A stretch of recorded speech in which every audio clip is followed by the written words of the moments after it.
I think that this is, there's different levels, but in the surface you can see a story of survival. It's an adventure of survival. Resilience, endurance, revenge in some level. For me, what was very important was the possibility, if it's possible, that a certain spiritual dimension can come from such an extreme physical experience as this guy went through. If there's a way, or if there's a possibility to transform your much deep, unwholesome emotions as revenge, what give you meaning to keep going, what really makes somebody survive under so much pain. A Hugh Glass of mine is a man who had this family, and he lost the wife, and he has to take care of his son. And in a way, Hugh Glass is a very maternal character. He's like a bear taking care of his cub in very hard times where his son has been rejected, can be very rejected and be hurt, teaching him to survive not only in the nature and tough circumstances, but to survive socially and how to behave to not being killed. Leo is one of those actors that with the body can give you everything, and you can understand everything from his eyes. He performed with his eyes. And in this case, because there's a very few words that he delivered, everything he has to make you feel fear, cold, sadness, rage, and very many complex emotions simultaneously with his body language and only with his eyes. And that's a very difficult task.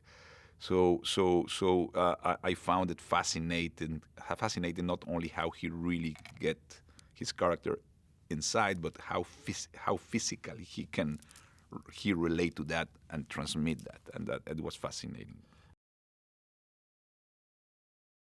This film was shot in a very particular way.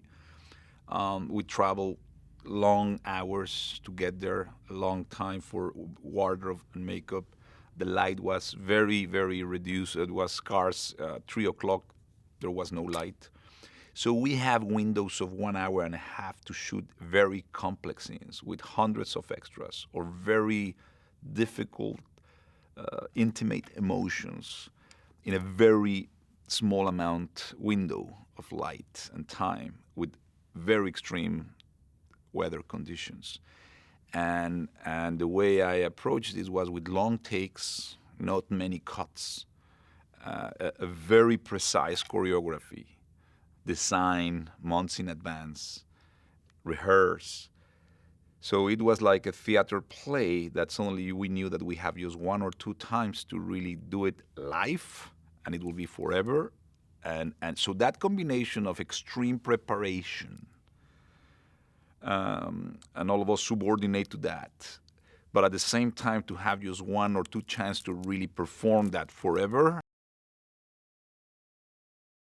Fitzgerald, it's it's a very practical man. It's pragmatism with legs, which in that time was very needed. I didn't want to make Fitzgerald the billion, the classic, unidimensional billion, because I don't believe that people is bad. He was just ignorant, I think with knowledge comes responsibility. But when you don't have the knowledge, when you are ignorant, you are very responsible. As many xenophobic people are out there saying and doing things and creating a lot of pain by ignorance. And he's a man of his times. The worst thing you can do is to judge people and to judge, those kind of times without knowing the context and the circumstances. This guy is a victim of his own culture, of his own nurturing culture that teach him that slavery was right and that the Indians and Native Americans were dangerous and wrong and different. So he's a victim of all this prejudice. Tom Hardy, I think he has this very strong physical appearance, very attractive, very manhood, which it was needed for this character. But at the same time, I know Tom has this incredible complexity as a human being, a very beautiful, lightful soul inside that is soft and fragile and sweet. And in the carcass, he's strong and sometimes inaccessible in the surface. So these characteristics, in a way, is the way I wanted and I imagined Fitzgerald. That it's built this around him because the insecurities, not because he is like that. Cinema is light, and light not reveal things. Light is a revelation itself. And what I'm saying with this is that the light, the complexity of the natural light, all the reflections of all the colors that are around you, like yellow grass or green leaves and blue sky or a black rock or a little, the clouds in the water, in the river, and all those colors they are so complex in the skin of somebody that when you put the artificial out, everything just gets flat and it's just one, it's white, and that's it. And I knew that the natural light will not be a choice first, technically. We will not be carrying these film lights in the woods and in these incredible, challenging locations to arrive. Technically, it was very challenging. But what we will get by shooting just natural light will be the most close things that you can get to a 19th century painting, So the only thing that we have seen about that world where photography didn't exist in the early 19th century is these beautiful paintings that we have seen of those landscapes, which has that light.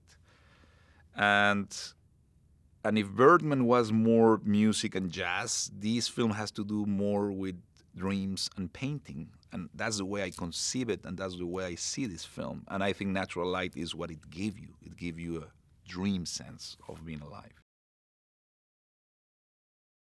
Donald, fantastic actor. It was perfect for the role. I think his physicality, he's sophisticated. He plays the role of a guy that is the guy who is commanding the fort, son of a richest man, a little bit more educated, who is out of his, like a fish out of water. But little by little, he began to confront the circumstances, and he has to become the man that he was not, or the tough man that he was supposedly to be, and he was not, and he grows. So I think Donald understood that very nicely.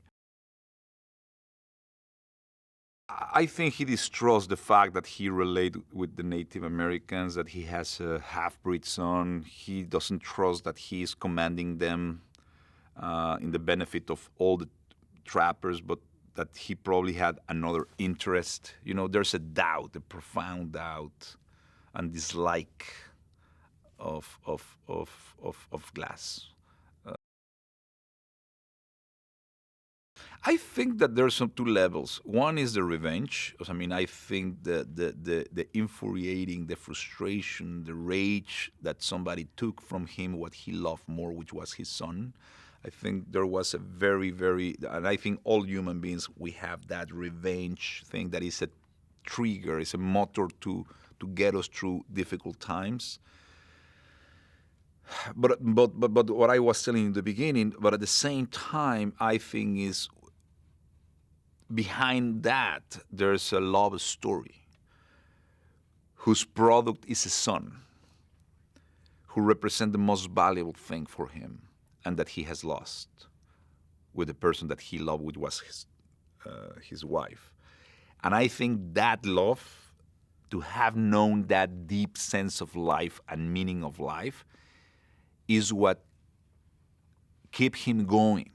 So behind the revenge, behind the surface of revenge, what really triggered that is what it was before that, which was what create what he lost and the meaning of that. And that's how I see it. He couldn't talk by the injuries he received from the bear. I couldn't express a lot through Leonardo DiCaprio boy's character. So a lot of things audience has to go through who he is, what he thinks, what he feels, who he was, through those images that in a way conform this spiritual dimension as we all have, through the way we think interiorly. And represented in images, I think, is a beautiful way to use what cinema is for, you know.